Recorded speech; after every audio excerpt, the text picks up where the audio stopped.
पेश है हिंदी जबान में अपडेट। प्रजातीय भेद के उन्मूलन का अंतर्राष्ट्रीय दिवस। मोदी का हिंदुत्व शासन भारत में प्रजातीय वर्गीकरण तथा घृणा को प्रेरित करता है। मोदी के नियंत्रण में भारत प्रजातीय उच्चता तथा अल्पसंख्यकों विशेष रूप से मुसलमानों के विरुद्ध घृणा एक राज्य नीति बन चुकी है। आरएसएस समर्थित मोदी शासन भारत में राज्य समर्थित आतंक को धार्मिक अल्पसंख्यकों के दमन के लिए प्रयोग करता है। हिंदू जाति प्रथा विश्व की प्राचीनतम प्रजातीय भेदभाव की व्यवस्था का रूप है। भारत की सामाजिक व्यवस्था में गहन रूप से विद्यमान जाति पर आधारित दमन लाखों लोगों को प्रभावित कर रहा है।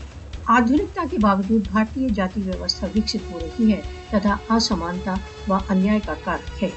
भारत में निम्न जाति के हिंदुओं के साथ अमानवीय व्यवहार को अब भी जाति प्रथा के आधारों पर न्याय संगत ठहराया जाता है। उच्च जाति के हिंदू निरंतर दलितों, मुसलमानों तथा अन्य अल्पसंख्यकों के दमन में व्यस्त हैं। हिंदू अतिवादिता से प्रेरित भारतीय जनता पार्टी नेता खुल्लम-खुल्ला हिंसा को प्रेरित ही नहीं करते वरन मुसलमानों के विरुद्ध नरसंहार की अपील करते हैं। मोदी के फासिस्टवादी शासन में कश्मीरी त्रस्त हैं तथा पक्षपात व हिंसा का सामना कर रहे हैं।